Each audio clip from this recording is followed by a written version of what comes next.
Olá, este é o Cogumelo Acadêmico, uma série do projeto Cogumelologia dedicada a temas que atravessam meus estudos em psicologia. A proposta é transformar conteúdos acadêmicos em material didático auxiliar com linguagem acessível, mas sem abrir mão do rigor conceitual. Neste episódio, vamos estudar a personalidade na teoria psicanalítica de Sigmund Freud. Mas, antes de começar, um aviso metodológico e ético. Este episódio contou com o apoio de ferramentas de inteligência artificial na organização, adaptação e revisão textual. A curadoria teórica, a revisão final e a responsabilidade autoral permanecem humanas. O material tem finalidade exclusivamente acadêmica, formativa e didática. Não substitui atendimento psicológico, diagnóstico, orientação terapêutica ou acompanhamento profissional. A cogumelologia nasce desse espírito: mastigar conceitos, metabolizar ideias e transformar estudo em pensamento vivo. Um chá de ideias, não de substâncias. Uma antropofagia intelectual em movimento. Se esse tipo de conteúdo faz sentido para você,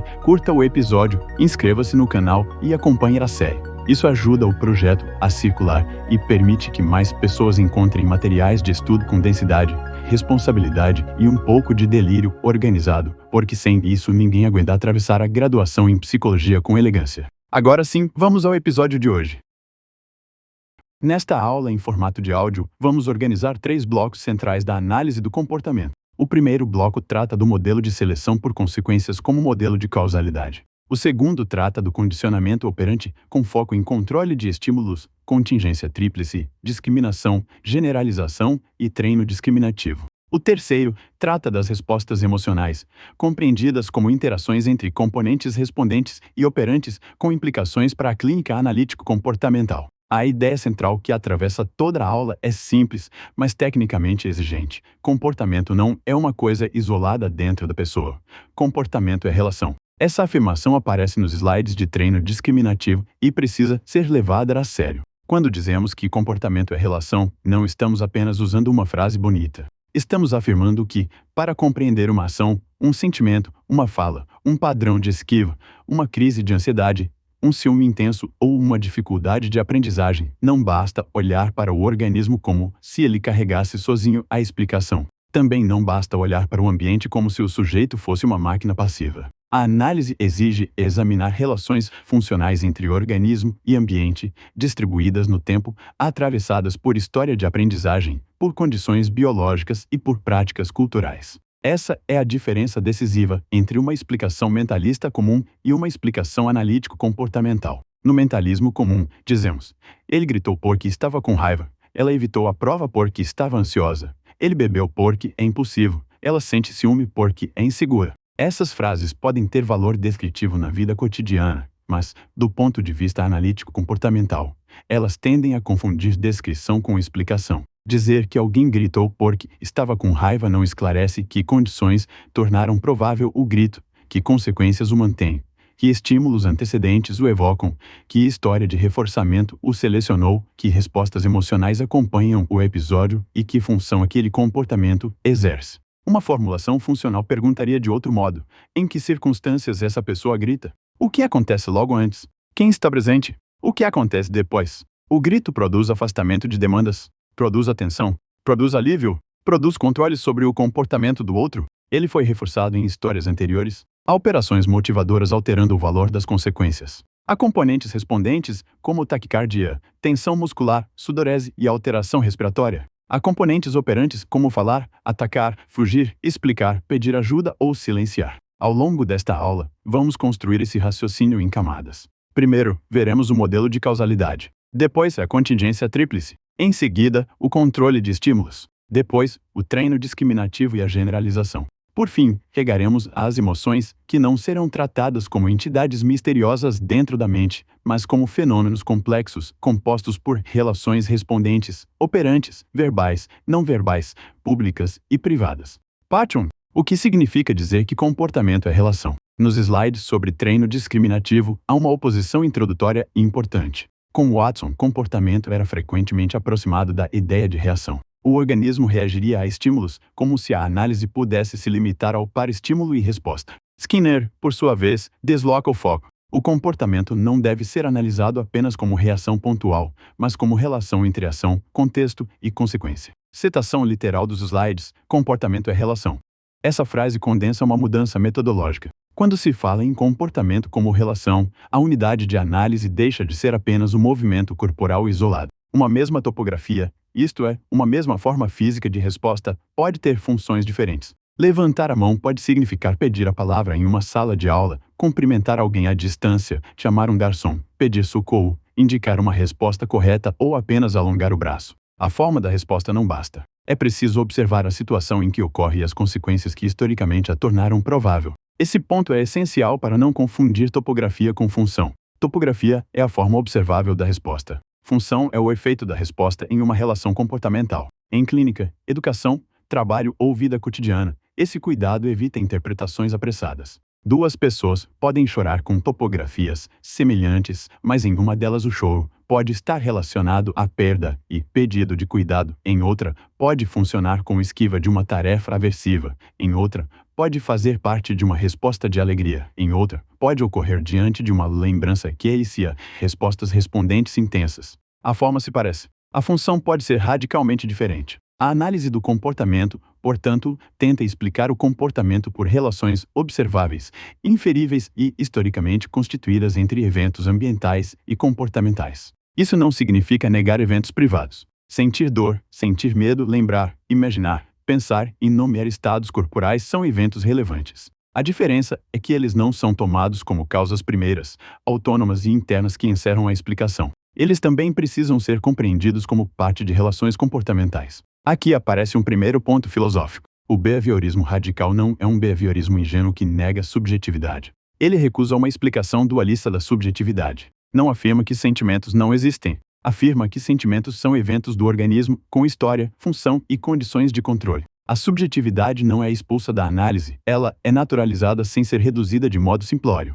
Essa diferença é importante porque muitas críticas ao behaviorismo confundem o behaviorismo metodológico mais restritivo com o behaviorismo radical de Skinner. Quando os slides dizem que, até certo ponto da disciplina, foram estudadas principalmente as relações entre classes de respostas e classes de estímulos consequentes, eles estão preparando a passagem para outro elemento, o antecedente. Até ali, o foco estava em relações do tipo resposta e consequência. Mas, para entender comportamento operante em seu funcionamento concreto, é preciso incluir o que acontece antes do comportamento. A consequência seleciona. O antecedente sinaliza, evoca, estabelece contexto. Sem os antecedentes, não conseguimos entender por que uma resposta ocorre em uma situação e não em outra. Por exemplo, uma pessoa pode falar palavrões com amigos íntimos e evitar a mesma fala diante de um professor, de um cliente ou de uma criança. A consequência histórica é relevante, mas a ocasião presente também é. Certas pessoas, lugares, tons de voz, horários, expressões faciais e regras sociais funcionam como estímulos antecedentes que alteram a probabilidade de determinadas respostas. Aprendemos a discriminar contextos. E aprender a discriminar contextos é uma das condições básicas da adaptação comportamental. Parte 2. Modelo de causalidade. Antes de falar de seleção por consequências, os slides sobre o modelo de seleção começam por uma noção epistemológica. Todo sistema explicativo se baseia em um modelo de causalidade. Isso é decisivo. Nenhuma ciência explica a partir do nada. Toda ciência traz pressupostos sobre o que conta como causa, onde procurar relações relevantes e como distinguir explicações melhores e piores. Citação literal do capítulo de Sampaio e Andere. Todo sistema explicativo, por sua vez, fundamenta-se em um modelo de causalidade. Um modelo de causalidade responde, pelo menos, a 3 perguntas. Primeira, como os eventos são constituídos. Segunda, onde as causas desses eventos devem ser procuradas. Terceira, como causas e efeitos se relacionam. No caso da análise do comportamento, essas perguntas ganham um contorno específico. O comportamento não é explicado prioritariamente por essências internas, traços fixos, vontades soberanas ou finalidades abstratas. Ele é explicado por histórias de variação e seleção em interações entre organismo e ambiente. Citação literal do capítulo: modelos de causalidade tratam de como causas e efeitos estariam relacionados e onde e como as causas de eventos particulares deveriam ser procuradas. Essa formulação é especialmente útil para estudantes de psicologia porque impede uma leitura puramente técnica da análise do comportamento. Antes de ser um conjunto de técnicas, ela é um sistema explicativo. Antes de falar em reforço, punição, extinção, estímulo discriminativo ou treino discriminativo, é preciso compreender que esses conceitos fazem parte de uma lógica causal. Se a lógica causal é mal compreendida, os conceitos viram receitas soltas. E quando os conceitos viram receitas soltas, a aplicação tende a ser empobrecida, mecânica às vezes, eticamente problemática. Os slides apresentam 3 campos interligados: behaviorismo radical, como filosofia ou visão de fenômeno; análise experimental do comportamento, como ciência e método; análise aplicada do comportamento, conhecida pela sigla em inglês ABA, como aplicação e tecnologia. Essa tríade é importante porque evita confundir filosofia, ciência básica e tecnologia aplicada. O behaviorismo radical pergunta pelo estatuto do comportamento, dos eventos privados, da subjetividade, da liberdade, da causalidade e da explicação psicológica. A análise experimental do comportamento investiga processos básicos em condições controladas. A análise aplicada do comportamento utiliza princípios derivados da ciência para intervir em problemas socialmente relevantes. Os 3 níveis se comunicam, mas não são idênticos. A aplicação sem filosofia tende a virar técnica cega. A filosofia sem ciência tende a virar especulação. A ciência sem aplicação pode perder potência social. O campo maduro precisa das 3 dimensões. Parte 3. O modelo de seleção por consequências. Os slides afirmam de modo direto: o modelo de causalidade assumido pela análise do comportamento é o modelo de seleção por consequências. Essa frase também aparece no capítulo de Sampaio e Andere. Citação literal: o modelo de causalidade assumido pela análise do comportamento é o modelo de seleção por consequências. Esse modelo está associado a Skinner e se torna explicitamente formulado no artigo Seleção por Consequências, publicado no início da década de 1980. A inspiração, como os slides destacam, vem de Darwin. Skinner não copia a teoria da evolução biológica, mas utiliza uma analogia funcional. Assim como características das espécies podem ser explicadas por variação e seleção ao longo de gerações, padrões comportamentais podem ser explicados por variação de respostas e seleção pelas consequências ao longo da vida do indivíduo. A chave é a dupla variação e seleção. Variação significa que organismos não respondem sempre do mesmo modo. Há diferenças, pequenas alterações, desvios, tentativas, respostas alternativas. Seleção significa que algumas dessas variações produzem consequências que aumentam sua probabilidade futura. Quando uma resposta produz uma consequência reforçadora em determinado contexto, respostas daquela classe tendem a ocorrer mais em circunstâncias semelhantes. Citação literal dos slides: padrões comportamentais decorrem de processos de variação de respostas e seleção pelas consequências. Essa frase deve ser escutada com atenção. Ela não diz que a consequência empurra mecanicamente uma resposta específica. Diz que padrões são selecionados. A consequência altera a probabilidade de classes de respostas, não de movimentos isolados como se fossem peças rígidas. Por isso, uma pessoa pode aprender diferentes maneiras de chegar em casa: caminhar, dirigir, pedir carona, usar transporte por aplicativo, pegar ônibus ou bicicleta. A classe de respostas é organizada pela consequência comum. As respostas variam. A consequência seleciona uma população funcional. É aqui que o modelo se distancia das explicações mecanicistas simples. Em uma explicação mecânica, tende-se a procurar uma causa anterior, próxima, unitária, que produziria diretamente um efeito. Em uma explicação teleológica, tende-se a explicar pelo fim. A pessoa fez aquilo para alcançar tal propósito. A análise do comportamento substitui explicações baseadas em agentes internos autônomos e explicações teleológicas por uma análise histórica de relações de seleção. Citação literal do capítulo: o modelo de seleção por consequências substitui explicações baseadas em agentes iniciadores autônomos e explicações teleológicas, que apelam para um propósito ou intenção como causas finais. Essa substituição é radical. Quando alguém diz "ele fez porque quis", a pergunta analítico-comportamental é: que história constituiu esse querer? Em que condições esse querer ocorre? Que consequências mantém esse padrão? Quando alguém diz "ela evita porque tem medo", a análise pergunta: como o medo foi condicionado? Que respostas de fuga ou esquiva foram reforçadas pela redução de estimulação aversiva? Que antecedentes sinalizam perigo? Que regras verbais participam do episódio? Que contexto cultural ensina certas formas de sentir, relatar e evitar? Isso não elimina o sujeito. Pelo contrário, torna o sujeito mais histórico. O sujeito deixa de ser uma entidade abstrata que causa seus atos do nada e passa a ser compreendido como organismo em relação, atravessado por filogênese, ontogênese e cultura. É menos confortável do que dizer "foi força de vontade", mas é muito mais potente para análise e intervenção. Parte 4. História, multideterminação e interrelação. Um ponto forte dos slides sobre seleção por consequências é a ênfase na multideterminação. Eles afirmam que o comportamento é um fenômeno de múltiplas causas e que essas causas são históricas e multideterminadas. Citação literal dos slides: comportamento é um fenômeno de múltiplas causas e essas causas são históricas e multideterminadas.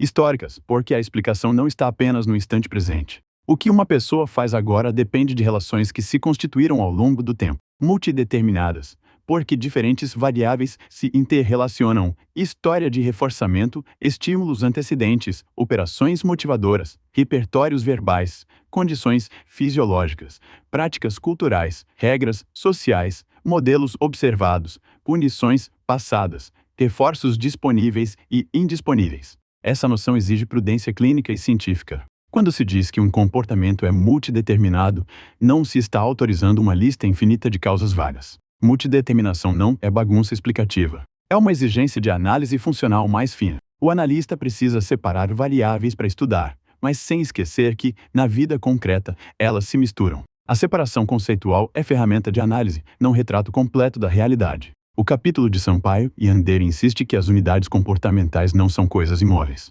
Elas se distribuem no tempo e no espaço. Um operante não é uma resposta pontual, é uma classe de respostas com função comum. Isso significa que, ao estudar um comportamento-problema, não devemos perguntar apenas qual foi a última coisa que aconteceu. Devemos reconstruir padrões. Quando ocorre? Com quem? Com que consequências? Desde quando? Em que contextos não ocorre? O que muda quando a pessoa está cansada, privada, pressionada ou socialmente observada? Por exemplo, suponha uma pessoa que relata procrastinação intensa. Uma explicação vulgar diria: ela é preguiçosa. Uma explicação mentalista sofisticada poderia dizer: ela tem baixa motivação intrínseca. Uma análise funcional perguntaria: quais tarefas são evitadas? O que acontece quando ela adia? Há alívio imediato? A fuga de avaliação? A história de punição por desempenho imperfeito? Há regras do tipo só vale se ficar excelente? Há reforçadores concorrentes mais imediatos? Há consequências tardias fracas demais para controlar o comportamento presente? Há contexto digital, oferecendo reforçamento contínuo e intermitente de alta densidade? A privação de sono, a história cultural de valorização do desempenho. Esse exemplo mostra por que a multideterminação é prática, não apenas teórica. Ela impede diagnósticos morais travestidos de psicologia. Pote 5. Os 3 níveis de seleção: filogênese, ontogênese e cultura. Os slides sobre seleção por consequências apresentam 3 níveis: filogenético, ontogenético e cultural. Essa distinção é uma das melhores formas de evitar reducionismos. No nível filogenético, consideramos a história da espécie. Certas características anatômicas, fisiológicas e comportamentais foram selecionadas porque favoreceram sobrevivência e reprodução em ambientes ancestrais. Reflexos inatos, sensibilidades a estímulos, predisposições para a aprendizagem e padrões básicos de resposta têm uma dimensão filogenética. O organismo humano não chega ao mundo como folha em branco absoluta. Ele vem com estrutura corporal, sistema nervoso, repertório reflexo, sensibilidade a consequências e disposições para aprender. No nível ontogenético, consideramos a história de vida do indivíduo. Aqui entram as contingências de reforçamento e punição que selecionam repertórios ao longo da vida. A criança aprende a pedir, esperar, evitar, atacar, estudar, mentir, negociar, explicar, obedecer, desafiar, amar, se calar ou se expor em função das consequências que esses comportamentos produziram em contextos específicos. Não se trata de destino rígido. Trata-se de história probabilística. No nível cultural, consideramos práticas transmitidas socialmente. A cultura seleciona formas de falar, sentir, trabalhar, estudar, unir, cuidar, amar, competir, cooperar, obedecer, consumir e relatar a si mesmo. Parte do que chamamos subjetividade depende de práticas verbais ensinadas por comunidades. Aprendemos não apenas a sentir, mas a nomear o que sentimos. Aprendemos o que pode ser dito e o que deve ser escondido. Aprendemos que certas emoções são legítimas e outras são vergonhosas. Aprendemos a dizer: estou ansioso, estou com raiva, estou triste, estou vazio, estou esgotado, estou culpado ou não sei o que sinto. Os slides afirmam que, no nível cultural, os indivíduos podem se beneficiar de interações que nem sequer vivenciaram diretamente e podem acessar e conhecer seu próprio mundo privado. Essa é uma tese forte. O mundo privado não é simplesmente dado. Ele é parcialmente aprendido em práticas sociais de nomeação, discriminação e relato. A cultura ensina o indivíduo a olhar para si. Essa ideia conversa diretamente com os slides sobre respostas emocionais. A comunidade verbal ensina a pessoa a nomear manifestações corporais como sentimentos. Uma criança não nasce dizendo: estou frustrada, estou com ciúmes, estou envergonhada ou estou com medo de rejeição. Ela aprende, em relações sociais, a discriminar e nomear partes do que acontece com ela. Pote 6. Contingência tríplice. A partir do modelo geral de seleção, entramos na unidade operatória mais importante para a análise de comportamentos operantes discriminados, a contingência tríplice. Nos slides de treino discriminativo, a formulação aparece assim: analisar funcionalmente um comportamento significa encaixá-lo em uma contingência de 3 termos.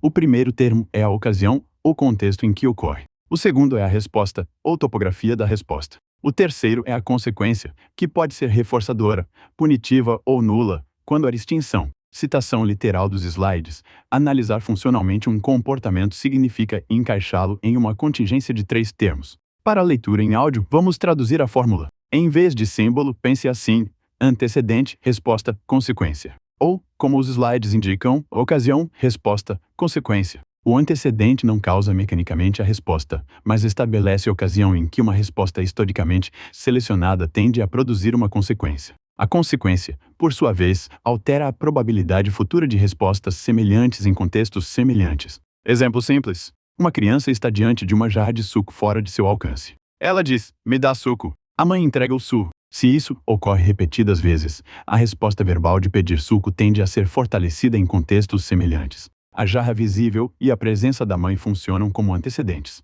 A fala da criança é a resposta. Receber o suco é a consequência reforçadora. Mas a análise não para aí. Se, em outro contexto, a criança pede suco ao pai enquanto ele está ao telefone e o pedido era ignorado, aquele contexto pode não funcionar como ocasião para a mesma resposta. Com o tempo, a criança aprende nuances: pedir quando o adulto olha para ela, pedir quando o adulto está disponível, pedir de determinado tom, pedir para certas pessoas e não para outras. Isso é controle de estímulos. Outro exemplo. Um estudante abre o ambiente virtual da universidade e vê que há uma atividade com prazo final próximo. Ele começa a fazer a tarefa e recebe a consequência de concluir, reduzir a ansiedade e evitar perda de nota. Em outro momento, abre uma rede social e recebe reforçadores imediatos de novidade, curtidas e distração. O comportamento de estudar concorre com outros comportamentos. A contingência tríplice ajuda a mapear, mas a vida real envolve contingências concorrentes. Em clínica, esse raciocínio é fundamental. Um cliente diz: eu não consigo dizer não.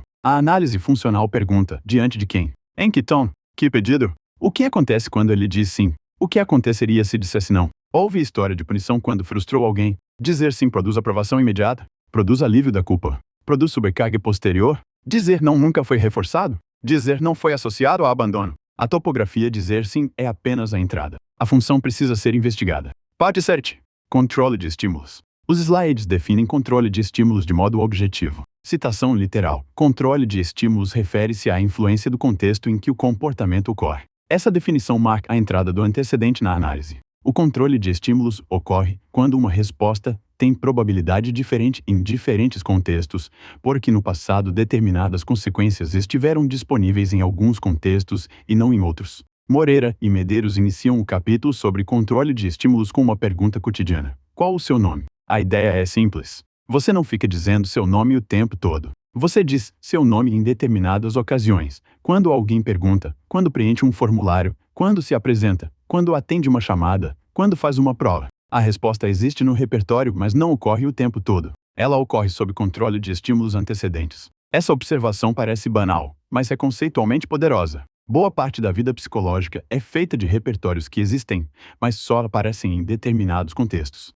Uma pessoa pode ser assertiva com amigos e submissa com chefes. Pode ser criativa em casa e inibida em público. Pode falar fluentemente sobre um assunto no bar, mas travar na apresentação acadêmica. Pode demonstrar afeto com o filho, mas não com o parceiro. Pode correr uma ultramaratona, mas adiar uma ligação difícil. O repertório não é uma substância fixa, ele é sensível ao contexto. Na linguagem técnica, estímulos antecedentes que sinalizam disponibilidade de reforço para determinada resposta são chamados estímulos discriminativos. Para a leitura, podemos dizer estímulo discriminativo, ou SD. Já os estímulos que sinalizam indisponibilidade de reforço são chamados estímulos delta, ou S-delta. O estímulo discriminativo não força a resposta. Ele sinaliza que, naquele contexto, se a resposta ocorrer, uma consequência reforçadora está disponível. O estímulo delta sinaliza que, naquele contexto, a mesma resposta não será reforçada. Exemplo: a placa aberta em uma loja funciona como estímulo discriminativo para entrar e comprar. A placa fechada funciona como estímulo delta para a mesma resposta.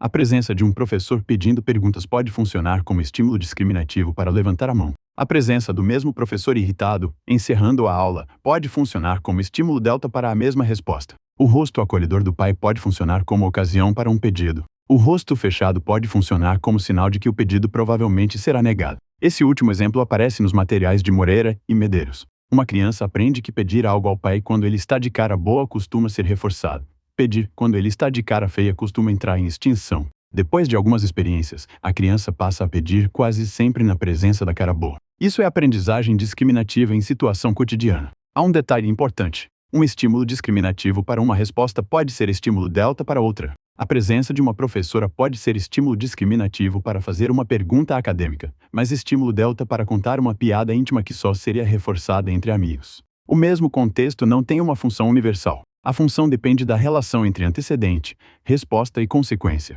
Parte 8. Comportamentos operantes discriminados. Os slides definem comportamentos operantes discriminados como aqueles que, se emitidos em determinado contexto, produzirão consequências reforçadoras. Essa definição precisa ser lida junto com a ideia de história. Um comportamento operante discriminado não surge do nada. Ele depende de aprendizagem prévia. O organismo aprendeu que certas respostas funcionam em certas condições. Quando um aluno aprende que responder de modo conceitual em uma prova discursiva produz nota melhor do que responder com opinião genérica, ele passa a discriminar o contexto prova acadêmica. Quando um vendedor aprende que certos argumentos funcionam com determinados clientes, mas não com outros, ele desenvolve controle discriminativo. Quando uma criança aprende a falar baixo em uma biblioteca e alto no parque, é discriminação de estímulos. Quando um atleta aprende a dosar esforço conforme inclinação, terreno, clima e distância restante, há controle de estímulos sobre respostas motoras e estratégicas. Do ponto de vista da formação em psicologia, entender operantes discriminados ajuda a ler fenômenos que costumam ser moralizados.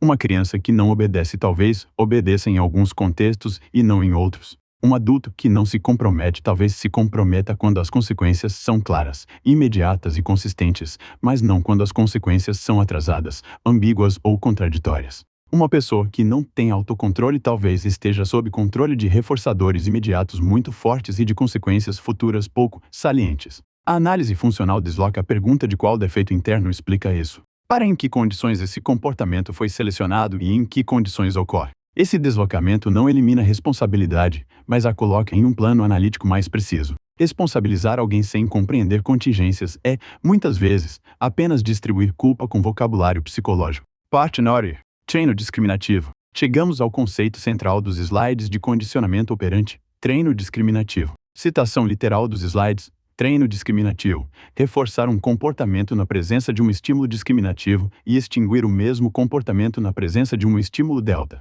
Essa é uma das definições mais importantes da aula. O treino discriminativo se fundamenta no reforçamento diferencial. Reforçar diferencialmente significa reforçar uma resposta em certas condições e não reforçar em outras. Com isso, o organismo aprende a responder de modo diferente diante de contextos diferentes. Imagine um rato em uma caixa experimental. Quando a luz está acesa, pressionar a barra produz água. Quando a luz está apagada, pressionar a barra não produz água. Com repetição, o rato passa a pressionar mais a barra quando a luz está acesa e menos quando a luz está apagada. A luz acesa se torna estímulo discriminativo. A luz apagada se torna estímulo delta. Esse exemplo laboratorial é didático porque isola variáveis, mas o mesmo princípio opera em contextos cotidianos muito mais complexos. Desde cedo, vivenciamos treinos discriminativos. Aprendemos que algumas falas são reforçadas em casa e punidas na escola, que algumas expressões emocionais são acolhidas por uma pessoa e ridicularizadas por outra, que alguns pedidos funcionam com um cuidador e não com outro, que ser espontâneo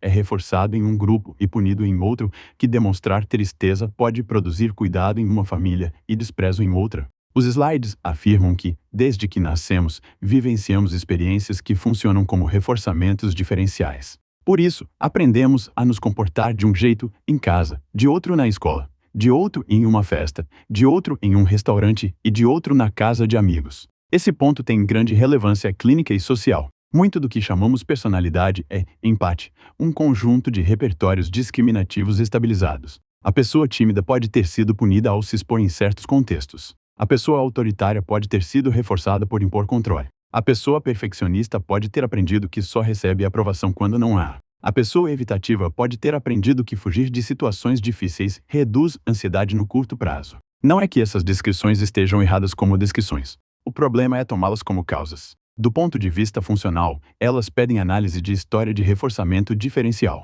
Há também um ponto ético. Treino discriminativo não é apenas uma técnica de laboratório, é parte da vida social. Comunidades reforçam e punem diferencialmente comportamentos de acordo com classe social, gênero, raça, aparência, desempenho, conformidade e poder. Uma criança pode aprender que sua raiva é perigosa, outra, que sua raiva é autoridade. Uma menina pode aprender que assertividade é grosseria, um menino, que assertividade é liderança. Um trabalhador pode aprender que discordar é punido, outro, que discordar é sinal de iniciativa. Esses treinos discriminativos culturais produzem subjetividades. Por isso, a análise do comportamento, quando bem compreendida, não precisa ser uma teoria pobre do social. Ao contrário, ela pode mostrar como práticas culturais selecionam repertórios e como ambientes institucionais produzem padrões de comportamento, sofrimento e adaptação. Parte 10. Generalização de estímulos. Depois de discriminação, os slides introduzem generalização. Generalização de estímulos ocorre quando uma resposta é emitida diante de novos estímulos que compartilham alguma propriedade com o estímulo discriminativo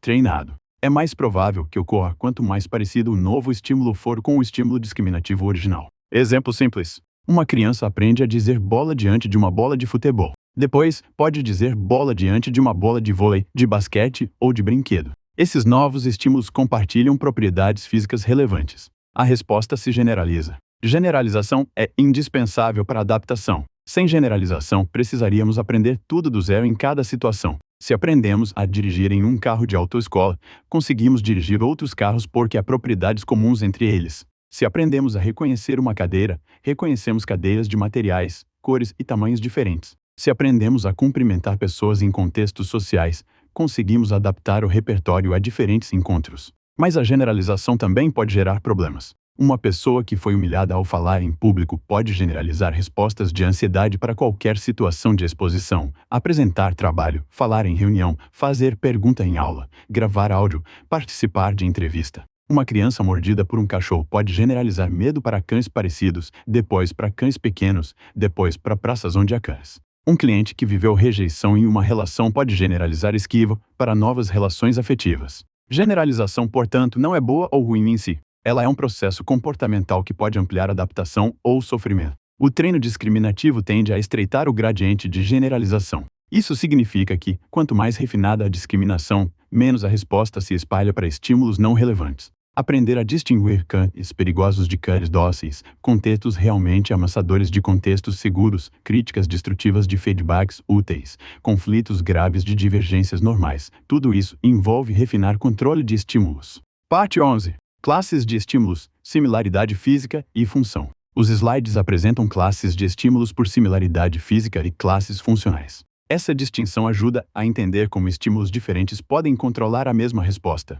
Classes por similaridade física são compostas por estímulos que compartilham propriedades formais. Diferentes tipos de banana compartilham forma, cor, textura ou outras características. Diferentes cadeiras compartilham propriedades físicas e usos comuns. Diferentes rostos podem ser classificados como familiares por semelhanças perceptivas. Classes funcionais, por outro lado, reúnem estímulos que podem não se parecer fisicamente, mas evocam a mesma resposta porque têm função semelhante em uma história de reforçamento. Um cartão de crédito, dinheiro em papel, uma chave Pix, um aplicativo de banco e um vale-presente não se parecem muito fisicamente, mas podem pertencer a uma classe funcional relacionada a pagamento. Um alarme, uma mensagem urgente, uma sirene e a expressão preocupada de alguém podem compor uma classe funcional de sinais de alerta. Um professor, uma prova, uma rubrica avaliativa e o ambiente virtual da disciplina podem compor uma classe funcional relacionada à avaliação acadêmica. Essa diferença é crucial para compreender linguagem, categorias sociais e respostas emocionais. Muitas palavras não são controladas apenas por similaridade física. Pense na palavra ameaça. Um cão rosnando, uma mensagem agressiva, uma perda financeira, uma avaliação pública e uma lembrança traumática podem funcionar como ameaças sem compartilhar forma física. O que os aproxima é a função. Na clínica, identificar classes funcionais é mais importante do que colecionar topografias. Um cliente pode evitar ligações, e-mails, conversas difíceis, consultas médicas e abertura de boletos. Topograficamente, são comportamentos diferentes. Funcionalmente, podem pertencer a uma classe de esquiva de avaliação, conflito ou contato com consequências aversivas. Outro cliente pode buscar elogios, postar excessivamente, perguntar repetidamente se está tudo bem e trabalhar até a exaustão. Topograficamente, são respostas variadas. Funcionalmente, podem produzir aprovação, redução de insegurança ou evitação de rejeição. Parte 12. Atentar e abstrair. Os slides tratam de atenção e abstração de modo compatível com a análise do comportamento. A frase central é direta. Citação literal. Ter atenção significa comportar-se sob determinado controle de estímulos. Isso não significa negar que existam processos cognitivos. Significa reinterpretar termos mentais em termos de relações comportamentais. Quando dizemos que uma criança não presta atenção, precisamos perguntar: o comportamento dela está sob controle de quais estímulos? Ela responde ao som da professora, ao celular, aos colegas, à janela, às próprias sensações corporais, à ansiedade de errar, a estímulos irrelevantes da tarefa.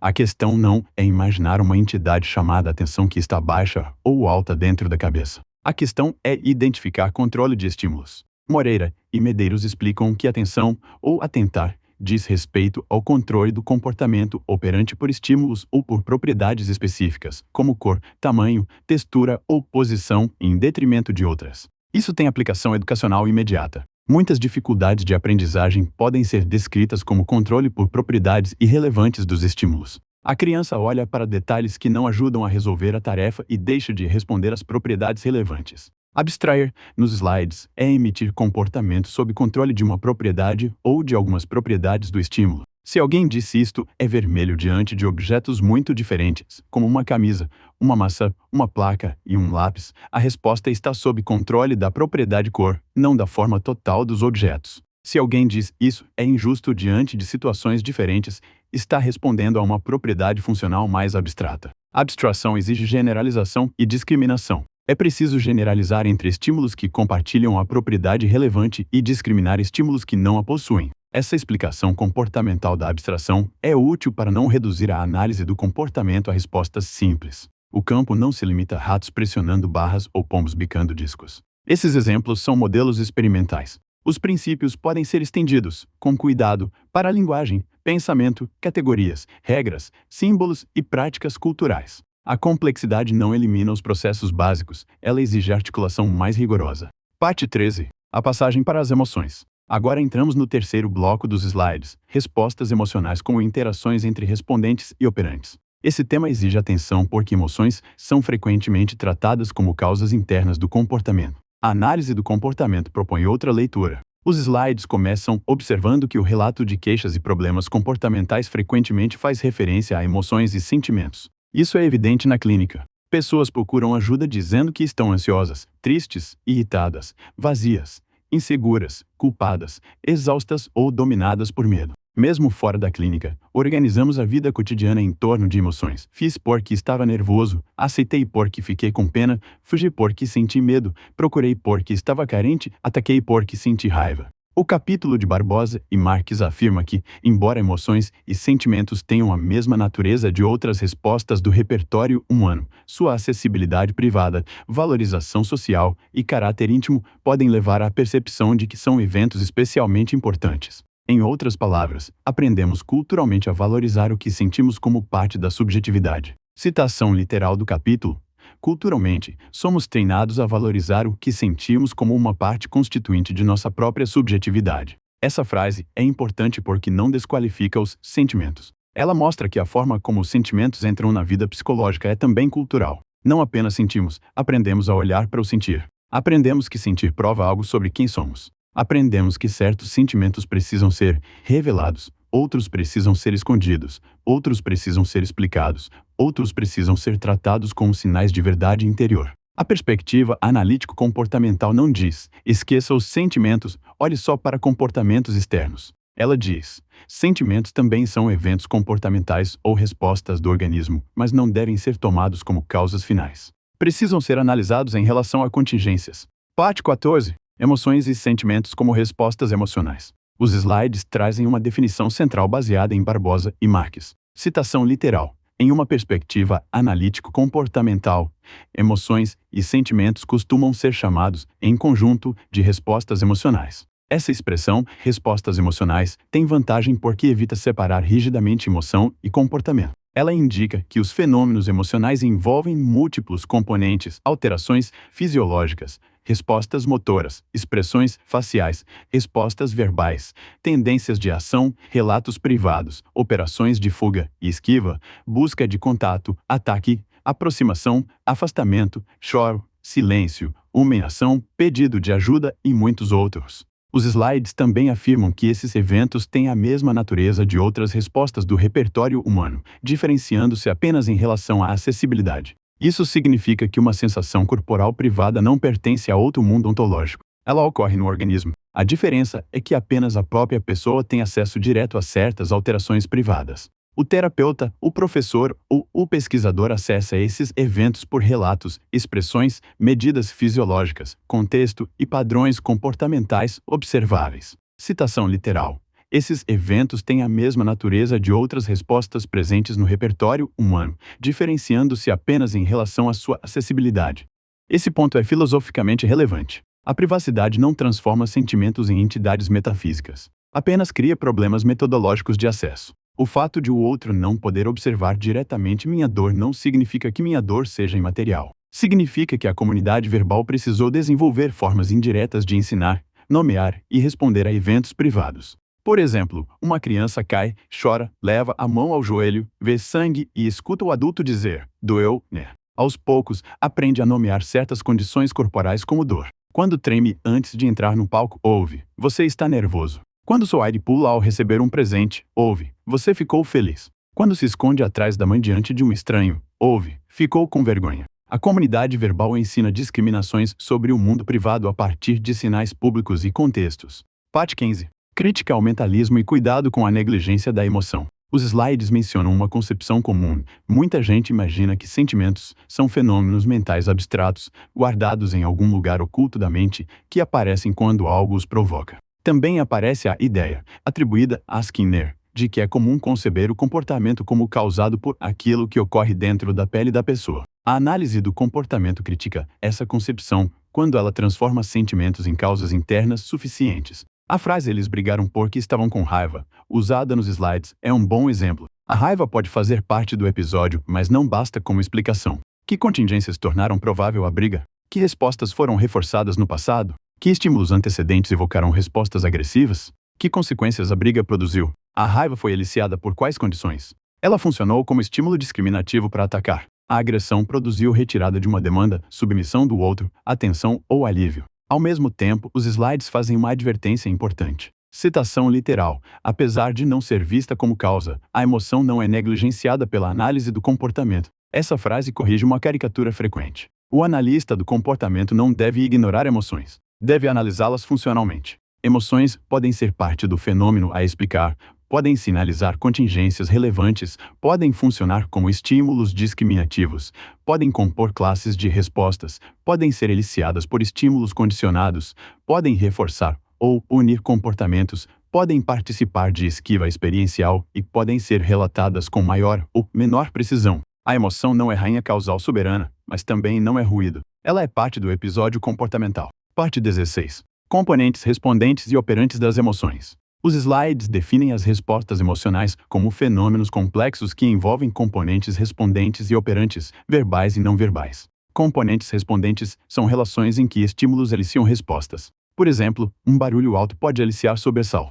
Uma ameaça pode eliciar taquicardia, sudorese, tensão muscular e alteração respiratória. Um alimento pode eliciar salivação. Uma lembrança associada à perda pode eliciar choro. Esses processos podem ser inatos ou aprendidos por condicionamento respondente. Componentes operantes são respostas que produzem consequências. Falar, fugir, pedir ajuda, atacar, ligar para alguém, escrever uma mensagem, tomar um medicamento, evitar uma rua, beber álcool, checar o celular, repetir um ritual, silenciar, rir, abraçar, trabalhar compulsivamente ou se isolar podem ser respostas operantes em episódios emocionais. Os slides citam Gilliard para destacar que sentimentos incluem respostas respondentes ou autônomas e operantes ou voluntárias, como falar, gesticular, gritar, bater, aplaudir, abraçar, escrever poesias, telefonar, enviar bilhetes, correr e empurrar. Citação literal dos slides. O corpo age, o corpo expressa, o corpo fala assim, ele manifesta os sentimentos.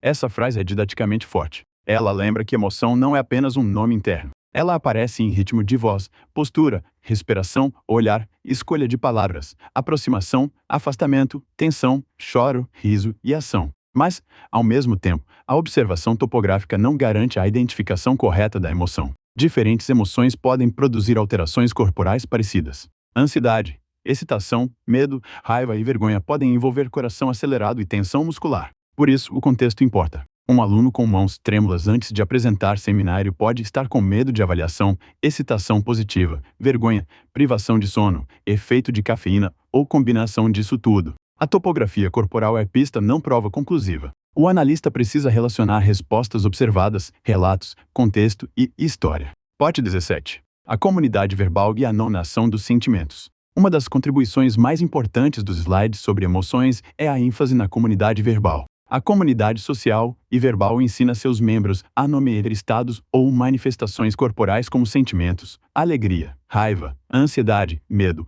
autoestima, vergonha, culpa. Esse ensino é imperfeito. O adulto não acessa diretamente o evento privado da criança. Ele infere a partir do contexto e de sinais públicos. Por isso, o ensino de autodescrição pode ser mais ou menos preciso. Uma criança pode aprender a chamar medo de raiva, tristeza de preguiça, cansaço de falta de caráter, ansiedade de frescura, necessidade de afeto de carência vergonhosa. A comunidade verbal não apenas ensina palavras, ela molda a relação da pessoa com o seu próprio corpo. O exemplo do cachorro pitoco, presente nos slides, mostra esse processo. Uma criança corre atrás do cachorro, chuta, fica vermelha e o chama de feio porque o cachorro não obedeceu. A mãe pode dizer: "Por que você está com raiva do pitoco?" Em outro contexto, a criança corre atrás de uma bola, chuta e diz palavrões porque a bola bateu na trave. A mãe provavelmente não diria que ela está com raiva da bola, mas que tem paixão por futebol. A nomeação da emoção depende do contexto social interpretado pela comunidade. Esse exemplo é excelente porque mostra que não nomeamos sentimentos apenas por alterações corporais.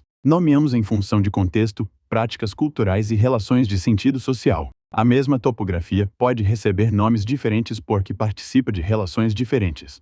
Clinicamente, isso é crucial. Quando um cliente relata ansiedade, o terapeuta não deve supor imediatamente que sabe do que se trata. Ansiedade pode nomear medo, vergonha, excitação, culpa, raiva inibida, sensação corporal inespecífica, esquiva de avaliação, privação de sono, uso de substâncias, conflito moral, excesso de demandas, história de punição ou uma categoria verbal aprendida de modo amplo demais. O relato precisa ser analisado, não apenas aceito como explicação final. Isso não significa desconfiar do cliente de modo desrespeitoso. Significa tratar o relato como comportamento verbal, com função, história e condições de controle. O cliente pode estar sendo sincero ainda assim, seu repertório autodescritivo pode ser impreciso. Sinceridade não garante precisão funcional. Parte 18. Relatos emocionais na clínica. O capítulo de Barbosa e Marques afirma que relatos sobre estados emocionais podem ser tão úteis quanto descrições daquilo que as pessoas fazem, pois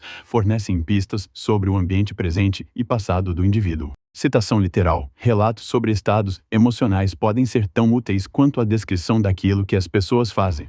Essa frase é importante porque evita um behaviorismo empobrecido. O relato emocional não deve ser descartado. Ele pode indicar contingências inacessíveis à observação direta do clínico. Um cliente que chora ao falar da morte de um familiar, mesmo anos depois, mostra que condições ambientais passadas ainda controlam respostas presentes. O relato, o choro, a pausa, a alteração de voz e os temas evitados são dados clínicos. Mas o capítulo também alerta para cuidados. Relatos verbais podem apresentar imprecisões quando o evento descrito está ausente. Além disso, tatear e nomear alterações corporais depende de aprendizagem conduzida pela comunidade verbal. Um repertório autodescritivo pobre limita a capacidade de descrever sentimentos. Também pode haver punição social de certos relatos. Sentimentos como ódio, inveja, desejo de vingança, alívio diante do fracasso alheio, ciúme, ressentimento ou impulsos agressivos podem ser socialmente punidos. Nesse caso, o cliente pode distorcer, omitir ou substituir relatos.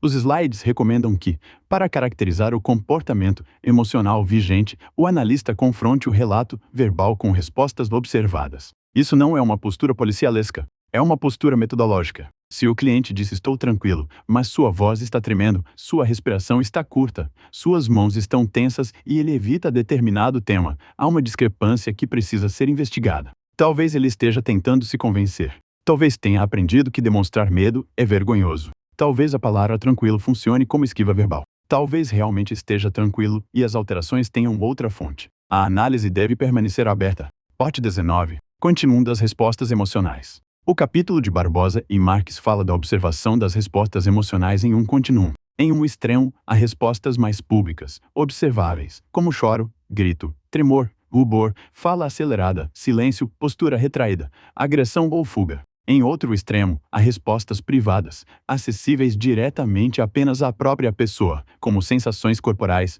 imagens, pensamentos, lembranças e sentimentos nomeados internamente. Esse continuum exige que o clínico seja sensível às variações emocionais ao longo da sessão e ao longo do processo terapêutico. Citação literal do capítulo: cabe ao clínico manter-se sensível às variações emocionais apresentadas pelo cliente ao longo do processo terapêutico. Essa sensibilidade não é mera empatia genérica. É atenção analítica às variações do repertório. O cliente muda o ritmo da fala quando fala do pai, ri quando relata algo doloroso, intelectualiza quando se aproxima de culpa, usa termos vagos quando deveria conseguir descrever eventos, fica hostil quando o terapeuta pergunta por consequências, chora diante de perdas, mas não diante de agressões sofridas. Parece aliviado ao falar de sintomas porque isso organiza sua experiência. Cada variação pode indicar relações funcionais. Aqui há um encontro interessante entre rigor técnico e cuidado clínico. O terapeuta precisa observar sem reduzir o cliente a objeto. Precisa acolher sem transformar acolhimento em concordância automática. Precisa validar a experiência sem aceitar qualquer interpretação como verdadeira. Precisa usar o relato como dado, mas não como causa final. Pote 20. Função eliciadora das respostas emocionais. As emoções podem envolver relações respondentes. Certos estímulos eliciam alterações corporais. Um estímulo inicialmente neutro pode, por emparelhamento, tornar-se estímulo condicionado e passar a eliciar respostas emocionais. Exemplo: uma pessoa sofre um acidente de carro em uma estrada durante chuva forte. Depois, chuva, cheiro de asfalto molhado, som de freio ou visão de estrade à noite podem eliciar respostas de medo. A pessoa pode dizer que não sabe por que ficou assim, mas a análise histórica pode identificar emparelhamentos relevantes. O corpo responde a relações aprendidas.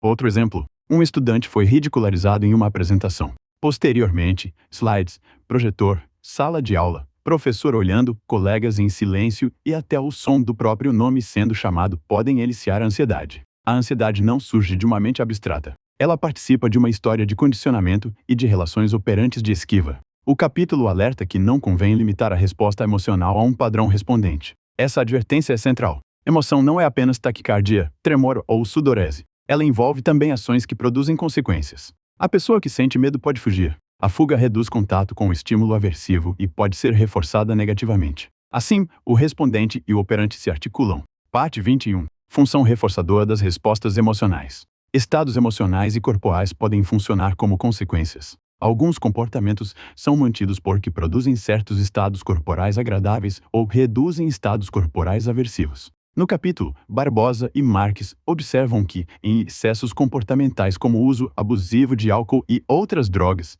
jogar ou comer compulsivamente, emoções e estados corporais eliciados podem manter o responder em alta frequência e mais resistente à extinção. A pessoa não apenas bebe porque quer beber. Beber pode produzir relaxamento, euforia, anestesia emocional, pertencimento social ou esquiva de lembranças. Comer compulsivamente pode produzir alívio momentâneo, preenchimento, prazer sensorial ou suspensão de estados aversivos. Jogar pode produzir excitação, expectativa, sensação de controle e alívio da monotonia. Estados emocionais também podem reforçar negativamente respostas. Em transtornos de ansiedade, rituais podem ser mantidos pela redução da ansiedade. A pessoa checa a porta repetidamente. A checagem reduz momentaneamente a ansiedade. Essa redução reforça a checagem. O problema é que, a longo prazo, o repertório de checagem se fortalece e a tolerância à incerteza diminui. A consequência imediata alivia, a história longa aprisiona. Esse raciocínio é fundamental para compreender fuga e esquiva. Fuga ocorre quando a resposta interrompe um estímulo aversivo presente. Esquiva ocorre quando a resposta previne ou adia contato com o estímulo aversivo. Muitas respostas emocionais problemáticas se mantêm porque a esquiva funciona no curto prazo. Evitar a apresentação reduz ansiedade. Evitar a conversa reduz conflito. Evitar abrir o e-mail reduz contato com cobrança. Evitar exame médico reduz medo. Evitar sentir reduz sofrimento imediato. Mas a vida vai encolhendo. Parte 22. Função discriminativa das respostas emocionais. Emoções também podem adquirir função discriminativa. Isso significa que uma emoção pode funcionar como antecedente que sinaliza a probabilidade de certas consequências para determinadas respostas. O capítulo explica que emoções específicas podem anteceder e acompanhar consequências reforçadoras ou punitivas. Depois, futuras ocorrências dessas emoções, mesmo sem o mesmo contexto ambiental, podem exercer controle discriminativo sobre outros operantes. Exemplo: uma pessoa aprendeu que, quando se sente triste e pede ajuda, recebe cuidado. No futuro, a tristeza pode funcionar como contexto para pedir ajuda. Isso não é necessariamente problemático. Pode ser um repertório adaptativo. Mas, se a pessoa aprende que apenas em sofrimento recebe atenção, a tristeza pode se articular a padrões de dependência e busca de cuidado. Outro exemplo: uma pessoa sente ansiedade e toma medicamento imediatamente. Se a consequência é redução rápida da ansiedade, a própria sensação inicial pode funcionar como estímulo discriminativo para tomar o medicamento, mesmo em situações em que outras respostas poderiam ser mais adequadas, como respirar, permanecer na situação, pedir esclarecimento, resolver uma pendência ou aceitar desconforto transitório. Outro exemplo: uma pessoa sente raiva e aprendeu que atacar verbalmente faz os outros recuarem. A raiva pode funcionar como estímulo discriminativo para a agressão. A consequência de controle sobre o outro fortalece a classe de respostas agressivas. Depois, a pessoa diz: quando vejo, já falei. Mas a análise funcional mostra a história de consequências. Esse ponto é particularmente útil para entender padrões evitativos. Clientes podem ficar sensíveis demais a estados emocionais internos. Qualquer sinal de ansiedade, tristeza, vergonha ou culpa passa a evocar fuga. A emoção vira sinal de perigo. A pessoa não evita apenas situações externas, evita a própria experiência emocional. Isso aproxima a análise do comportamento de discussões contemporâneas sobre esquiva experiencial, embora o vocabulário varie entre abordagens. Parte 23. Exemplo integrado: ansiedade antes de uma apresentação. Vamos integrar os conceitos em um exemplo. Um estudante precisa apresentar um seminário. Ao abrir os slides, sente coração acelerado, mãos frias, tensão no estômago e pensamentos como vou travar e vão me achar burro. Ele pensa em faltar à aula. Se falta, a ansiedade diminui imediatamente. Na próxima apresentação, a probabilidade de faltar aumenta. Como analisar? No nível respondente, estímulos associados à apresentação como sala, colegas, professor, projetor e título do trabalho podem eliciar respostas corporais de ansiedade. No nível operante, faltar à aula produz redução da ansiedade. Essa redução funciona como reforço negativo. No nível de controle de estímulos, a apresentação funciona como contexto em que respostas de fuga foram historicamente reforçadas. No nível verbal, regras como não posso errar e se eu travar será humilhante aumentam a função aversiva da situação. No nível cultural, práticas de avaliação pública, comparação e vergonha do erro participam da história. No nível filogenético, respostas corporais de ativação diante de ameaça social podem ter relação com sistemas de defesa do organismo. Intervir não seria apenas dizer, não fique ansioso. Isso é inútil, às vezes, aversivo. Uma intervenção funcional poderia incluir treino gradual de exposição, reforçamento de aproximações sucessivas, modificação de antecedentes,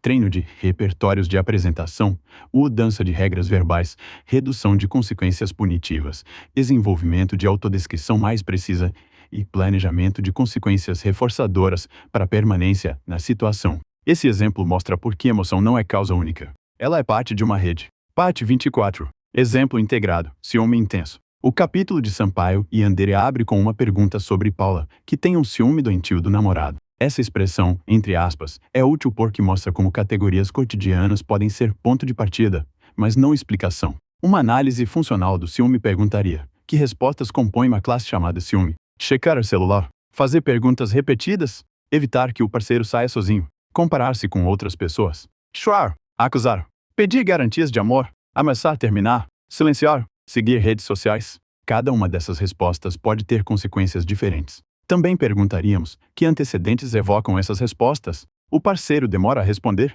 Sai com amigos? Menciona uma colega? Olha para o celular? Muda o tom de voz? A privação de atenção? A história de traição? Há regras culturais sobre posse amorosa? Há modelos familiares de controle? Há reforçamento social de comportamentos ciumentos como prova de amor? E as consequências? Checar pode reduzir incerteza por alguns minutos. Acusar pode produzir explicações do parceiro. Chorar pode produzir cuidado. Ameaçar terminar pode produzir garantias. Controlar pode reduzir contato do parceiro com rivais imaginados. Essas consequências podem reforçar comportamentos ciumentos, ainda que destruam a relação no longo prazo. A análise não reduz Paula a insegura. Insegurança pode ser um nome para parte do fenômeno, mas não explica a classe de respostas. O foco é descobrir como o padrão foi selecionado e como pode ser alterado.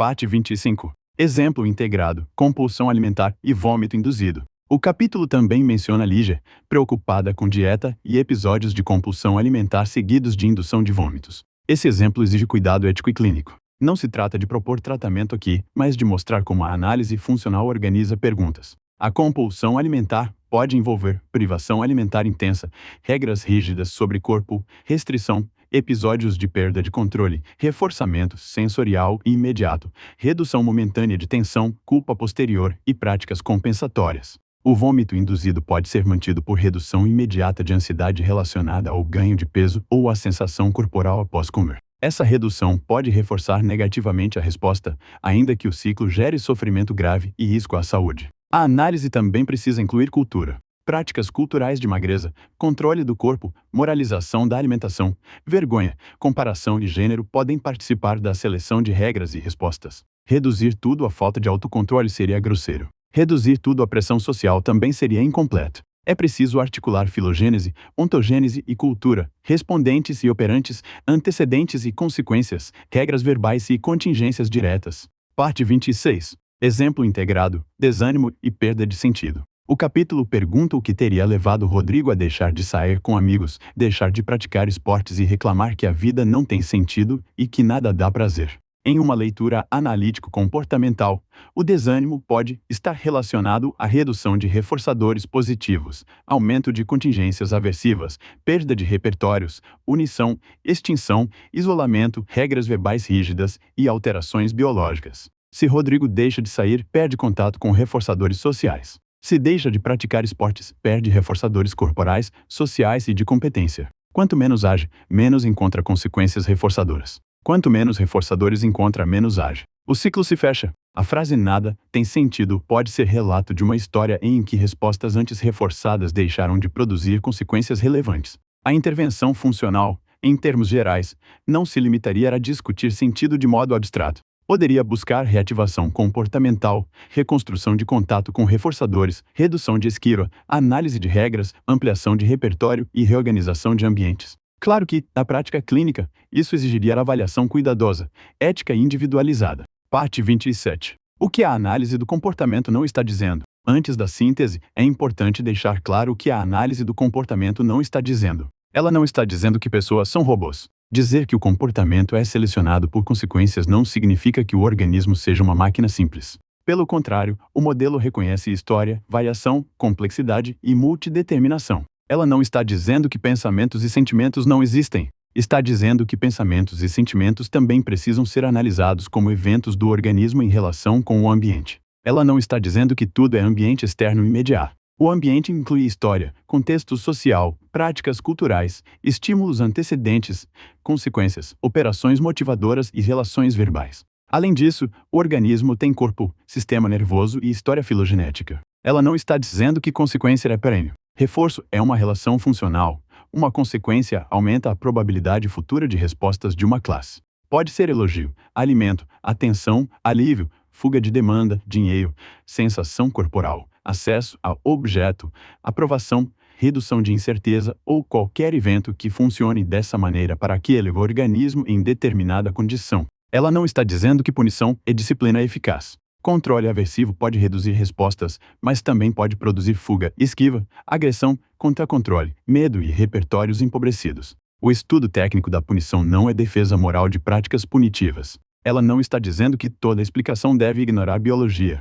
Pelo contrário, o modelo de seleção por consequências inclui o nível filogenético e reconhece que o comportamento humano é produto conjunto de seleção natural, história de reforçamento e contingências culturais. Parte 28. Implicações para o estudo. Para estudar esses conteúdos, não basta decorar definições. É preciso praticar análise funcional. Quando encontrar um conceito, faça 3 movimentos. Primeiro, defina tecnicamente. Por exemplo, estímulo discriminativo é o antecedente que sinaliza disponibilidade de reforço para uma resposta. Segundo, dê um exemplo cotidiano. Por exemplo, a placa aberto sinaliza que entrar na loja pode produzir atendimento. Terceiro, diferencie de conceitos próximos. Estímulo discriminativo não é reforçador, ele antecede a resposta. Reforçador é consequência que aumenta a probabilidade futura. Estímulo delta não pune necessariamente, ele sinaliza a indisponibilidade de reforço. O mesmo vale para respostas emocionais. Não basta dizer que emoção é comportamento. É preciso discriminar componentes respondentes, operantes, verbais e não verbais. É preciso perguntar que função a emoção exerce na relação. Ela foi eliciada por um estímulo. Ela acompanha uma resposta. Ela funciona como consequência reforçadora. Ela funciona como estímulo discriminativo. O relato emocional está sob controle de quê? A discrepância entre relato e comportamento observado. Uma forma eficiente de revisar é pegar casos simples e aplicar a contingência tríplice. Depois, adicionar controle de estímulos. Depois, adicionar história de reforçamento. Depois, adicionar respondentes e operantes emocionais. Depois, adicionar nível cultural. Esse método transforma a teoria em ferramenta. Parte 29. Roteiro de raciocínio funcional. Quando estiver diante de um comportamento, use a seguinte sequência mental. Primeiro, qual é a classe de respostas? Não confunda uma ocorrência isolada com o padrão inteiro. Segundo, qual é a topografia observável? O que a pessoa faz, diz, evita ou relata? Terceiro, em que contexto ocorre? Quem está presente? Other. Quando? Após quais eventos? Quarto, quais consequências seguem a resposta? A atenção, fuga, acesso, alívio, aprovação, redução de ansiedade, retirada de demanda. Quinto, em que contextos a resposta não ocorre? Essa pergunta ajuda a identificar estímulos discriminativos e estímulos delta. Sexto, quais respostas alternativas existem ou faltam? Sétimo, há componentes respondentes. O corpo muda. O que elicia essas mudanças? Oitavo, há comportamento verbal governado por regras. A pessoa segue frases do tipo tenho que, não posso, sempre, nunca, se acontecer isso, será horrível. Nono, há práticas culturais relevantes. Décimo, que intervenção alteraria antecedentes, consequências, repertórios ou regras? Esse roteiro não substitui formação clínica, supervisão ou avaliação ética, mas ajuda a estudar e organizar casos didáticos. Parte 30. Síntese final. Vamos fechar retomando as ideias principais. Primeiro, comportamento é relação. Não se compreende comportamento isolando a ação de seu contexto e de suas consequências. Segundo, a análise do comportamento se apoia em um modelo de causalidade. Esse modelo é a seleção por consequências. Ele substitui explicações baseadas em agentes internos autônomos e finalidades abstratas por análise histórica de variação e seleção. Terceiro, o comportamento é histórico e multideterminado. Ele envolve filogênese, ontogênese e cultura. O organismo tem corpo e história evolutiva. O indivíduo tem história de reforçamento. A cultura transmite práticas e repertórios verbais. Quarto, a contingência tríplice organiza a análise funcional básica. Antecedente, resposta e consequência formam uma unidade indispensável para estudar operantes discriminados. Quinto, controle de estímulos mostra que o contexto influencia a probabilidade de respostas. Estímulos discriminativos sinalizam disponibilidade de reforço. Estímulos delta sinalizam indisponibilidade de reforço. Sexto, treino discriminativo estabelece controle de estímulos por reforçamento diferencial. Reforça-se uma resposta em um contexto e extingue-se a mesma resposta em outro. Sétimo, generalização permite responder a novos estímulos semelhantes ou funcionalmente relacionados. Discriminação refina o controle e evita respostas indiscriminadas. Oitavo, atenção e abstração podem ser reinterpretadas como comportamentos sob controle de propriedades de estímulos. Isso torna termos psicológicos tradicionais analisáveis funcionalmente. Nono, emoções e sentimentos são compreendidos como respostas emocionais, fenômenos complexos envolvendo componentes respondentes e operantes, verbais e não verbais. Décimo, relatos emocionais são clinicamente valiosos, mas exigem cuidado. Eles são comportamentos verbais sujeitos à história de aprendizagem, imprecisão, punição social e variáveis de controle. 11º, respostas emocionais podem ter função eliciadora, reforçadora e discriminativa. Elas não são causas mágicas do comportamento, mas também não são irrelevantes. 12º, a boa análise não moraliza. Ela pergunta por relações. Em vez de preguiçoso, pergunta por contingências. Em vez de inseguro, pergunta por história de reforçamento. Em vez de ansioso porque sim, pergunta por antecedentes, respondentes, operantes e consequências. Fechamento. A análise do comportamento exige uma disciplina intelectual específica. Resistir à explicação fácil. Quando a linguagem cotidiana diz, ele fez porque quis, ela fugiu porque estava ansiosa, ele bebe porque não tem controle, ela grita porque é agressiva, a análise funcional desacelera a interpretação. Pergunta pelo contexto, pela história, pela consequência, pela função, pela cultura, pelo corpo e pela linguagem. Esse gesto não empobrece a psicologia. Ao contrário, torna a psicologia menos moralista e mais investigativa. O comportamento humano continua complexo, denso, histórico muitas vezes, trágico, mas passa a ser analisado com ferramentas que permitem compreender padrões e imaginar mudanças. A frase inicial volta agora com mais peso: comportamento é relação. Se comportamento é relação, mudar comportamento não é apenas pedir que alguém seja diferente. É alterar relações, ampliar repertórios, reorganizar consequências, refinar discriminações, reduzir controle aversivo, construir contextos mais funcionais e compreender como o que chamamos subjetividade emerge de uma história viva entre organismo e mundo. Bloco de revisão guiada para fixação. Agora, faremos uma revisão em ritmo mais lento, como se fosse uma segunda passagem pelos conceitos. Esta parte serve para consolidar a aprendizagem por repetição elaborada, não por mera repetição mecânica. Comece pela diferença entre descrição e explicação. Quando alguém diz estou triste, temos uma descrição relevante. Quando alguém diz não fui à aula porque estava triste, temos uma explicação cotidiana. A análise funcional não descarta a frase, mas pergunta: que relações estão embutidas nela? A tristeza foi eliciada por que eventos? A falta à aula produziu que consequência? Alívio. Evitação de contato social? Evitação de cobrança? Manutenção de isolamento? A ausência foi reforçada negativamente? Houve perda de reforçadores positivos? Que história tornou a aula aversiva? A tristeza antecedeu a falta ou foi também consequência de padrões anteriores de isolamento? Esse tipo de pergunta mostra por que a análise do comportamento trabalha com relações. Uma palavra emocional abre uma investigação, não a encerra. Pense agora em reforçamento. Reforçamento não é elogio. Elogio pode funcionar como reforçador, mas só saberemos se ele aumentar a probabilidade futura da resposta em condições semelhantes. Para uma criança, elogio público pode reforçar participação. Para outra, pode punir se produzir vergonha. Para um trabalhador, feedback detalhado pode ser reforçador. Para outro, pode sinalizar cobrança aversiva. O efeito depende da história e do contexto. Pense em punição. Punição não é sinônimo de castigo planejado. Punição é uma consequência que reduz a probabilidade futura de uma resposta. Uma risada do grupo pode punir uma pergunta em sala. Um olhar de reprovação pode punir uma expressão emocional. Uma crítica dura pode punir iniciativa. Uma nota baixa pode punir estudo se o estudante aprender que, mesmo se esforçando, não produz resultado. A vida social está cheia de punições sutis. Pense em extinção.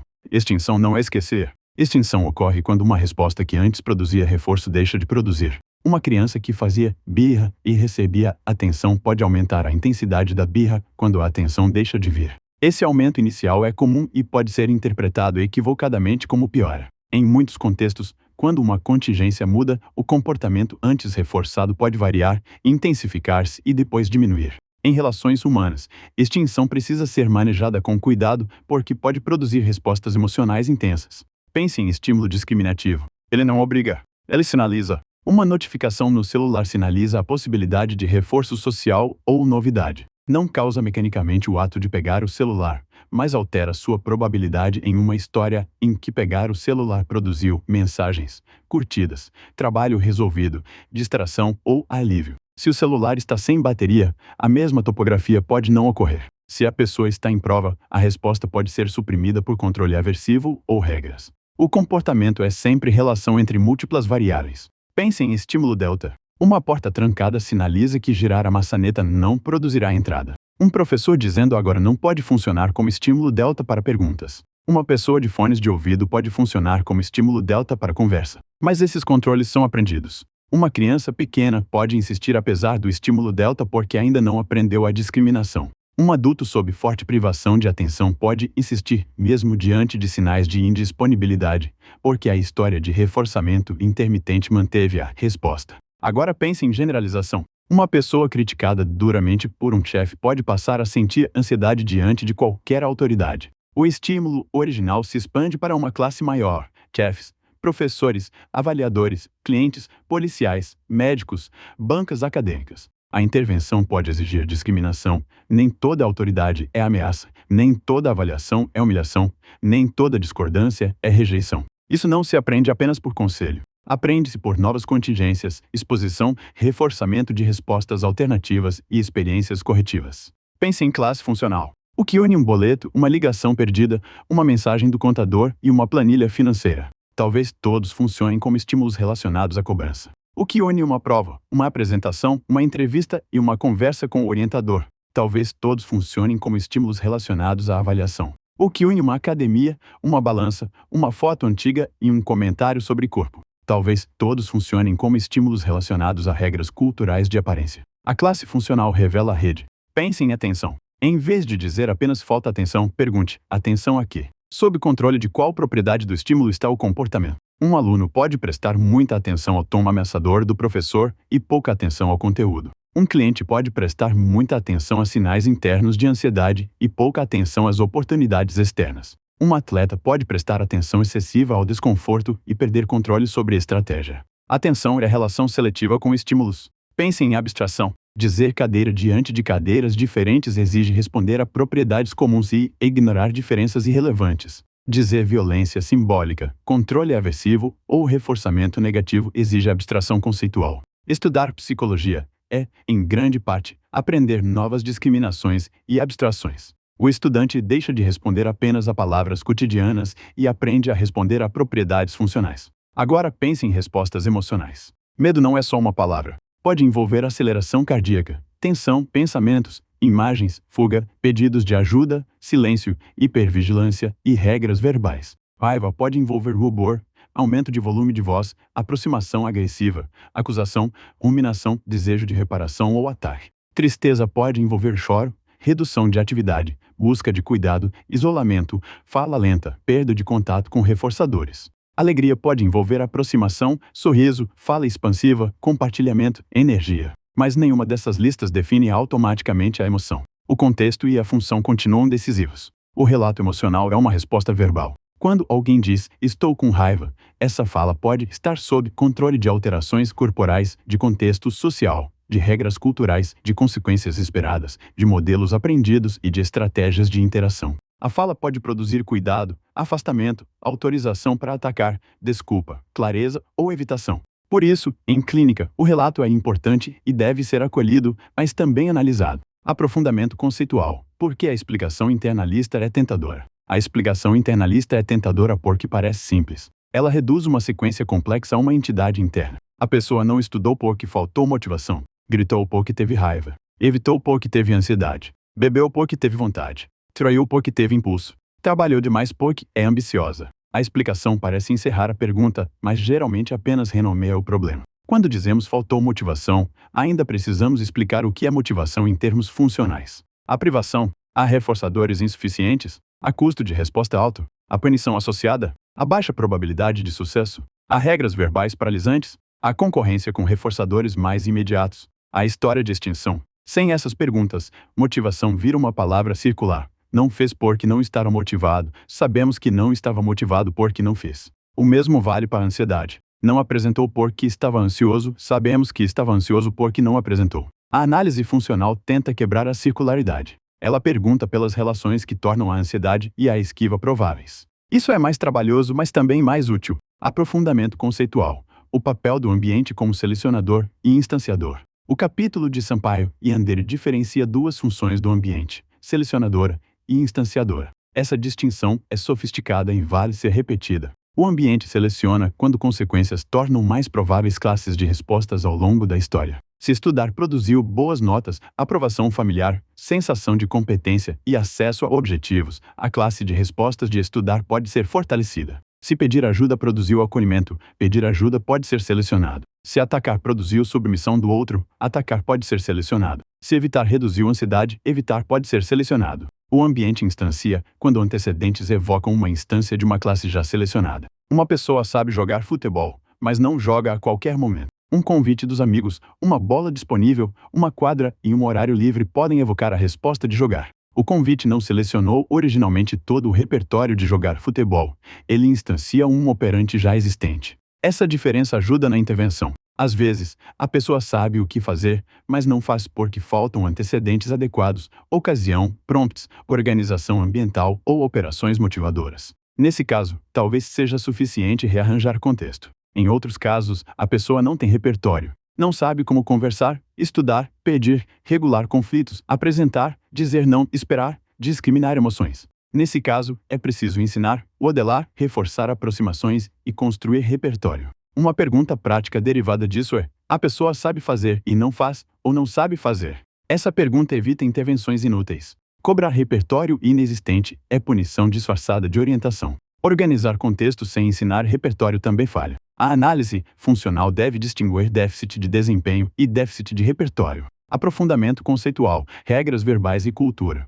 Embora os slides centrais desta aula não se aprofundem em comportamento governado por regras, o tema aparece indiretamente quando falamos de cultura e relatos emocionais. Seres humanos não aprendem apenas por contato direto com consequências. Aprendem por instruções, conselhos, normas, histórias, diagnósticos, ideologias, slogans, manuais, mandamentos, ameaças e promessas. Uma regra como homem não chora pode punir relatos de tristeza e modelar repertórios de silêncio, agressividade ou somatização. Uma regra como errar é fracassar pode aumentar a esquiva de tarefas. Uma regra como preciso agradar todos pode manter submissão. Uma regra como ansiedade é perigosa pode transformar sensações corporais em estímulos discriminativos para a fuga. Uma regra como só tem o valor se performar pode selecionar padrões de exaustão. A cultura participa da subjetividade porque ensina formas de nomear, avaliar e manejar eventos privados. Não basta perguntar o que você sente, é preciso perguntar, direta ou indiretamente,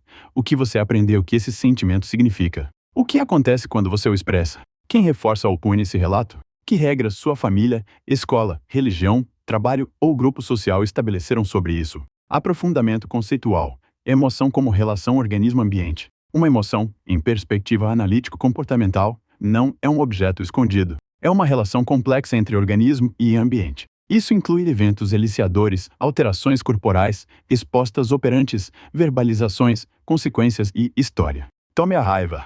Em linguagem cotidiana, raiva parece uma coisa interna que empurra a pessoa a agir. Em análise funcional, perguntamos: que estímulos eliciaram alterações corporais? Uma injustiça? Uma frustração? Uma ameaça? Que respostas operantes aparecem? Gritar, acusar, bater, argumentar, sair, escrever, treinar, processar, silenciar. Que consequências essas respostas produziram no passado? Controle, reparação, punição, culpa, afastamento, atenção. Que regras culturais modulam a raiva? A pessoa aprendeu que raiva é proibida, perigosa, legítima, masculina, feminina, vergonhosa, poderosa. A pessoa sabe discriminar raiva de tristeza, medo ou vergonha. Tome a tristeza. Ela pode ser aliciada por perda, rejeição, frustração, isolamento ou lembranças. Pode evocar choro, busca de cuidado, ruminação, sono, inatividade, escrita, música, pedido de ajuda. Pode produzir consequências sociais de acolhimento ou punição. Em algumas culturas ou famílias, tristeza é aceita, em outras, é tratada como fraqueza. A história definirá parte do repertório.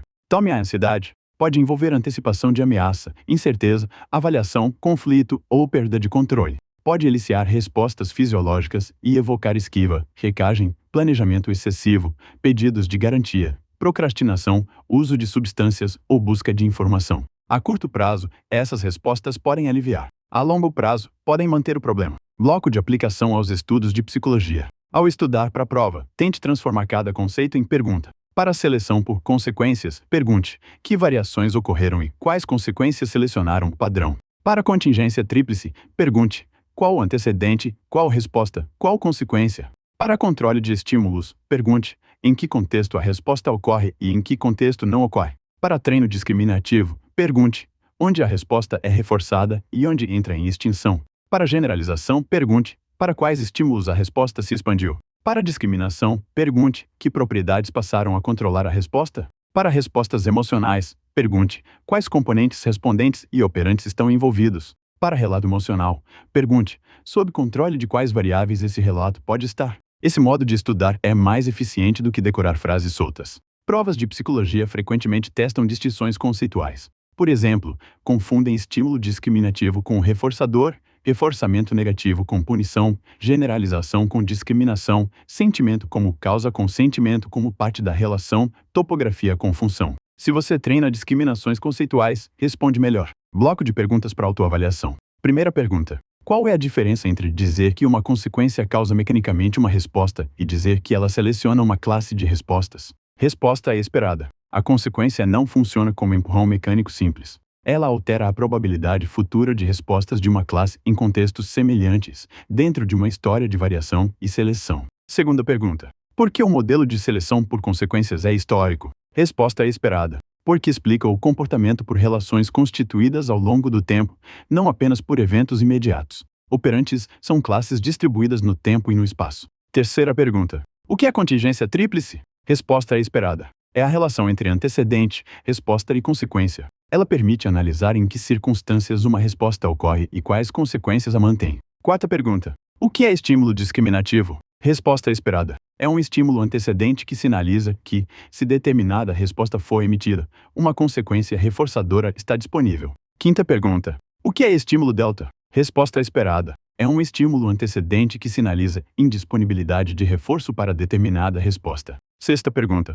O que é treino discriminativo? Resposta esperada. É o procedimento de reforçar uma resposta na presença de um estímulo discriminativo e extinguir a mesma resposta na presença de um estímulo delta, estabelecendo controle de estímulos por reforçamento diferencial. Sétima pergunta. O que é generalização de estímulos? Resposta esperada. É a emissão de uma resposta diante de novos estímulos que compartilham propriedades físicas ou funcionais com estímulos previamente treinados. Oitava pergunta. Como a análise do comportamento interpreta a atenção? Resposta esperada. Como comportamento sob controle de determinados estímulos ou propriedades de estímulos. Nona pergunta. Como a análise do comportamento interpreta emoções e sentimentos? Resposta esperada. Como respostas emocionais, fenômenos complexos envolvendo componentes respondentes e operantes, verbais e não verbais. Décima pergunta. Por que relatos emocionais exigem cuidado clínico? Resposta esperada. Porque são comportamentos verbais sujeitos a imprecisões, história de aprendizagem, punição social, repertório autodescritivo limitado e variáveis de controle nem sempre evidentes. Conclusão ampliada. O maior ganho desta aula é metodológico. A análise do comportamento ensina a desconfiar de substantivos psicológicos que parecem explicar, mas apenas nomeiam. Ansiedade, autoestima, motivação, ciúme, agressividade, preguiça, dependência, insegurança, atenção e personalidade podem ser termos úteis, desde que sejam pontos de partida para a análise. Quando viram causas internas finais, empobrecem a investigação. O modelo de seleção por consequências oferece uma alternativa. Procurar relações históricas entre respostas, antecedentes e consequências, considerando corpo, história individual e cultura. Essa alternativa não era intuitiva porque nossa linguagem cotidiana é profundamente mentalista. Falamos como se houvesse pequenos agentes internos comandando ações, vontade, impulso, desejo, medo, raiva, personalidade. A análise funcional tenta traduzir esse vocabulário em relações observáveis e investigáveis. Mas a tradução não deve ser grosseira. Não se trata de trocar uma mitologia mental por uma mitologia ambiental. O comportamento humano não é produto de uma causa única. Ele é histórico, multideterminado e interrelacionado. Essa é a sofisticação que precisa ser preservada. Quando você escutar alguém dizer "eu sou assim", pergunte: em que contextos esse padrão aparece? Quando não aparece, o que o mantém? Que consequências ele produz? Que história o selecionou? Que respostas alternativas faltam? Que práticas culturais o reforçam? Que emoções participam? Que relatos o organizam? Essa é a passagem da psicologia como rotulação para a psicologia como análise. Referências de base utilizadas no roteiro. Barbosa, João Hilo Coelho e Marques, Natália Santos. O trabalho com relatos de emoções e sentimentos na clínica analítico-comportamental. Capítulo utilizado como material complementar. Moreira, Márcio Borges e Medeiros, Carlos Augusto de Princípios Básicos de Análise do Comportamento. Segunda edição. Capítulo sobre controle de estímulos, o papel do contexto. Sampaio, Angelo Augusto Silva e Andere, Maria Amalia Piabib. Seleção por consequências como modelo de causalidade e a clínica analítico-comportamental. Capítulo utilizado como material complementar. Slides da disciplina de análise do comportamento. Modelo de seleção pelas consequências. Minha Universidade de Caxias do Sul. Slides da disciplina de análise do comportamento. Condicionamento operante, treino discriminativo. Minha Universidade de Caxias do Sul. Slides da disciplina de análise do comportamento. Respostas emocionais, interações entre respondentes e operantes. Universidade de Caxias do Sul. Apêndice didático para escuta prolongada. Este apêndice aprofunda os mesmos conceitos em uma forma mais aplicada. Ele pode ser ouvido logo depois da aula principal ou usado como segunda rodada de revisão. A intenção é aumentar a retenção por meio de exemplos, contrastes e alertas contra confusões conceituais frequentes. Erro comum: confundir reforço negativo com punição. Um dos erros mais comuns em análise do comportamento é confundir reforço negativo com punição. A palavra negativo engana, porque na linguagem comum ela parece significar ruim. Tecnicamente, negativo significa retirada ou remoção de estímulo. Reforço significa aumento de probabilidade da resposta. Portanto, reforço negativo é uma relação na qual uma resposta aumenta porque remove, reduz ou adia um estímulo aversivo. Quando uma pessoa toma analgésico e a dor diminui, tomar analgésico pode ser reforçado negativamente. Quando alguém fecha a janela e o barulho diminui, fechar a janela pode ser reforçado negativamente. Quando um estudante falta à apresentação e a ansiedade cai, faltar pode ser reforçado negativamente. Quando alguém evita uma conversa difícil e sente alívio, evitar pode ser reforçado negativamente. Punição é outra coisa. Punição reduz a probabilidade futura de uma resposta. Se uma criança faz uma pergunta e recebe deboche, perguntar pode diminuir. Se um aluno tenta participar e é humilhado, participar pode diminuir. Se uma pessoa expressa tristeza e recebe desprezo, expressar tristeza pode diminuir. O reforço negativo aumenta respostas de fuga e esquiva. A punição reduz respostas, embora frequentemente produza efeitos colaterais. Esse ponto é vital para entender a ansiedade. Muitos comportamentos ansiosos persistem porque funcionam. Funcionam no curto prazo. Evitar, checar, pedir garantia, fugir, adiar e controlar podem reduzir a ansiedade imediatamente. O problema é que o reforço negativo fortalece a classe de respostas que mantém a pessoa afastada de novas aprendizagens. O alívio vira armadilha. Erro comum: tratar o estímulo discriminativo como causa mecânica. Outro erro comum é imaginar que o estímulo discriminativo causa a resposta. Isso empobrece o conceito. O estímulo discriminativo sinaliza uma relação. Naquela condição, se a resposta for emitida, há maior probabilidade de determinada consequência. Mas a resposta depende de outras variáveis, como operações motivadoras, história de reforçamento, repertório disponível e contingências concorrentes. A presença de comida pode funcionar como estímulo discriminativo para comer, mas uma pessoa saciada talvez não coma. A presença de uma prova pode funcionar como estímulo discriminativo para estudar, mas se o estudante acredita que não há tempo suficiente ou que não consegue aprender, pode evitar. A presença de um amigo pode funcionar como estímulo discriminativo para conversar, mas se a pessoa está exausta ou em ambiente formal, pode silenciar. Por isso, o antecedente não deve ser transformado em causa única. A contingência tríplice é relação, não cadeia mecânica simplificada. Erro comum: achar que generalização é sempre desejável. Generalização é adaptativa quando permite transferir aprendizagem para situações novas relevantes. Mas ela pode ser problemática quando respostas se expandem para estímulos que não justificam a mesma função. Uma criança que aprende a evitar uma rua perigosa demonstra discriminação útil. Se passa a evitar todas as ruas, todas as saídas e todo contato externo, a generalização excessiva de respostas de medo. Um estudante que aprende a revisar melhor depois de um erro está adaptado. Se passa a revisar compulsivamente qualquer frase, perde prazo e sofre a generalização problemática de controle por erro. Uma pessoa que aprende a desconfiar de alguém que mentiu pode se proteger. Se passa a desconfiar de todos os vínculos, a generalização de esquiva interpessoal. Na clínica e na educação, muitas intervenções buscam um equilíbrio, promover generalização quando o repertório deve se ampliar e promover discriminação quando a resposta está generalizada demais. Erro comum: tratar emoções como inimigas do comportamento racional. Na vida cotidiana, emoções são muitas vezes tratadas como opostas à razão. A pessoa racional agiria sem emoção, a pessoa emocional seria dominada por forças internas. A perspectiva analítico-comportamental permite uma formulação mais precisa. Emoções não são inimigas da razão, são partes de relações organismo-ambiente. Elas podem facilitar a adaptação, sinalizar contingências, preparar respostas, motivar aproximação ou afastamento e participar da aprendizagem. O problema não é sentir ansiedade, raiva, tristeza ou medo. O problema é quando certos padrões emocionais se articulam a contingências estreitas, rígidas e prejudiciais. Ansiedade pode preparar para uma prova, mas pode também manter esquiva de estudo e apresentação. Raiva pode mobilizar reparação de injustiça, mas pode também manter agressão reforçada por controle social. Tristeza pode favorecer busca de cuidado e reorganização após perda, mas pode também se articular a isolamento e perda de reforçadores. Medo pode proteger, mas pode também generalizar esquiva. Portanto, a pergunta não é como eliminar emoção, a pergunta é que função essa emoção exerce nesta relação comportamental.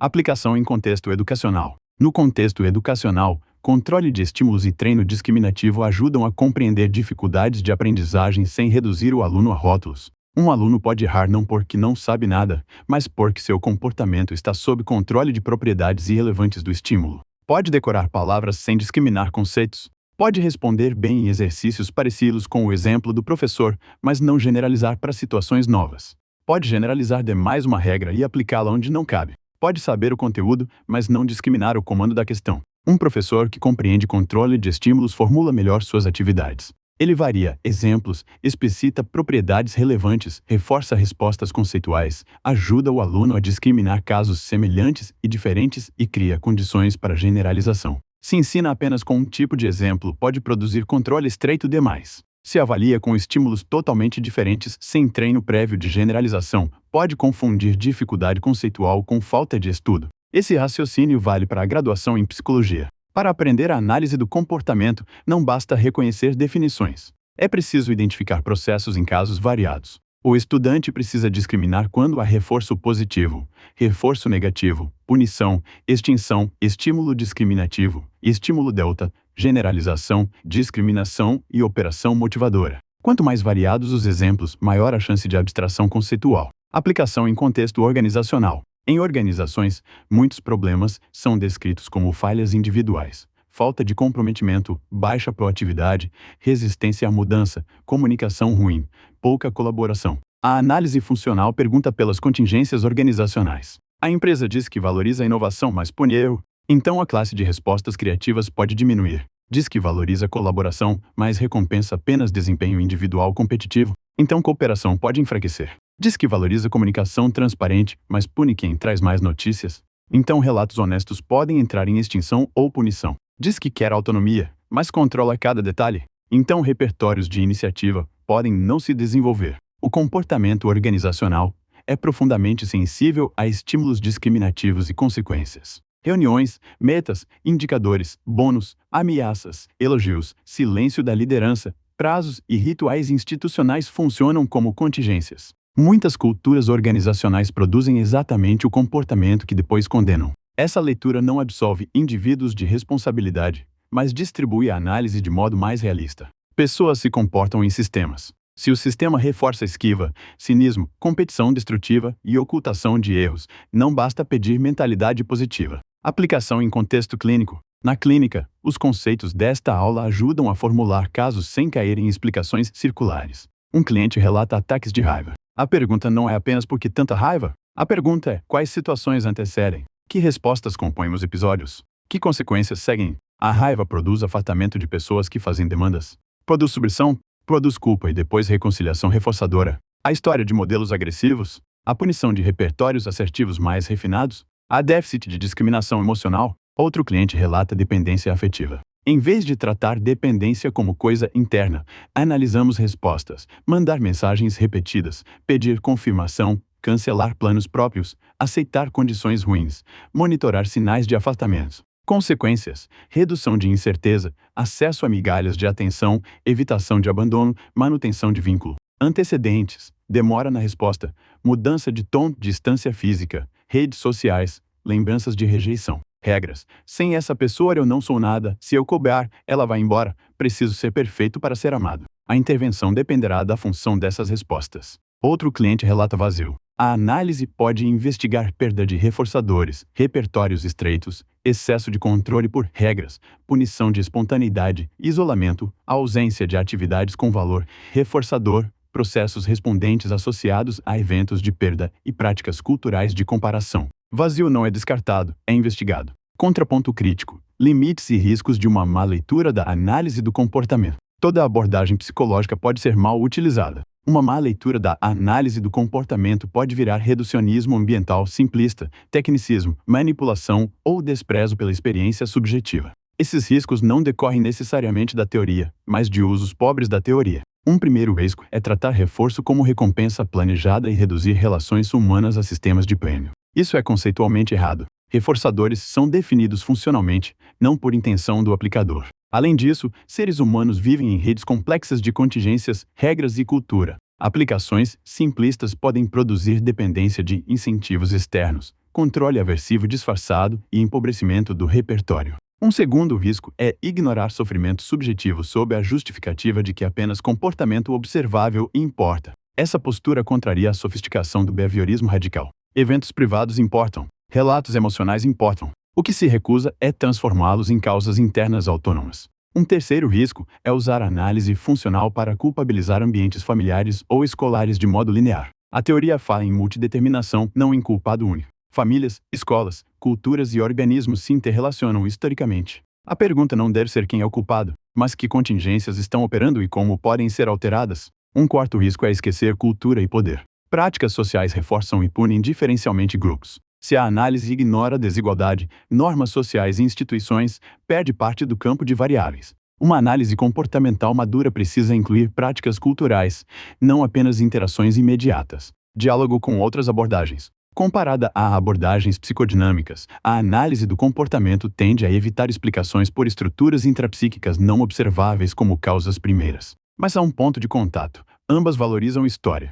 A diferença está no tipo de história e na forma de explicação. A psicanálise frequentemente fala em conflito, desejo, defesa e inconsciente. A análise comportamental fala em contingências, reforçamento, punição, esquiva, comportamento verbal e história de aprendizagem. Comparada a abordagens humanistas, a análise do comportamento pode parecer menos centrada na experiência vivida. Mas, quando bem compreendida, ela também se interessa pela pessoa em contexto, pelos relatos, pelo sofrimento e pelas condições que permitem mudança. A diferença é que evita transformar autenticidade, self ou tendência de crescimento em causas explicativas sem análise funcional. Comparada a abordagens cognitivas, a análise do comportamento compartilha interesse por pensamentos, regras e interpretações, mas os compreende como comportamentos verbais ou eventos privados em relação com contingências. Pensamentos não são ignorados, são analisados funcionalmente. Esse diálogo é útil para a formação em psicologia. Nenhuma abordagem deve ser aprendida como caricatura da outra. A boa formação exige entender cada teoria no seu próprio modelo de causalidade, seus conceitos internos, seus limites e suas implicações éticas. Última recapitulação em frases-chave. Comportamento é relação. Relação significa organismo e ambiente em interação. A consequência seleciona classes de respostas. O antecedente sinaliza a ocasião para a resposta. A contingência tríplice articula antecedente, resposta e consequência. O estímulo discriminativo sinaliza disponibilidade de reforço. O estímulo delta sinaliza indisponibilidade de reforço. Treino discriminativo é reforçamento diferencial. Generalização amplia respostas para novos estímulos. Discriminação refina respostas conforme o contexto. Atenção é comportamento sob controle de estímulos. Abstração é responder sob controle de propriedades relevantes. Emoções são respostas emocionais complexas. Relatos emocionais são comportamentos verbais. Sentimentos importam, mas não encerram a explicação. A análise funcional troca rótulos por relações. A clínica analítico-comportamental exige observar história, contexto, função e consequência. A cultura ensina modos de sentir, nomear e agir. A subjetividade não é negada, é analisada como parte da história organismo-ambiente. Encerramento final. Ao final desta escuta, o objetivo não é que você apenas memorize definições. O objetivo é que passe a ouvir a linguagem psicológica cotidiana com mais precisão. Quando alguém disser ansiedade, escute também esquiva, antecedentes, respondentes, operantes, regras, reforço negativo e cultura. Quando alguém disser falta de atenção, escute controle de estímulos. Quando alguém disser personalidade, escute história de reforçamento, repertórios discriminativos e práticas culturais. Quando alguém disser não consigo, pergunte se falta repertório, se falta contexto, se há punição, se há consequências concorrentes ou se a resposta alternativa nunca foi suficientemente reforçada. Essa mudança de escuta é uma mudança formativa. Ela altera o modo de olhar para pessoas, instituições e para si mesmo. E talvez este seja um dos efeitos mais importantes da análise do comportamento na formação em psicologia. Substituir julgamento apressado por investigação funcional. Não para tornar a vida fria, mas para torná-la mais inteligível e, com isso, chegamos ao fim de mais um episódio da série de estudos da cogumelologia, Projeto Cogumelo Acadêmico. A intenção aqui foi abrir caminhos de compreensão, não fechar o tema. Em psicologia, quando um conceito parece simples demais, geralmente é porque ainda não olhamos tempo suficiente para suas camadas. O projeto Cogumelologia existe justamente para isso: tensionar ideias, cruzar referências, transformar a aula em pensamento e estudo em alguma coisa que possa circular para além da sala de aula. Se este episódio te ajudou, curta, compartilhe com alguém que também esteja estudando psicologia e inscreva-se no canal para acompanhar os próximos episódios da série. Comentários, críticas e sugestões de temas também são bem-vindos, desde que venham com alguma boa-fé epistêmica, esse pequeno cogumelo raro da vida digital. Nos encontramos no próximo episódio. Até mais!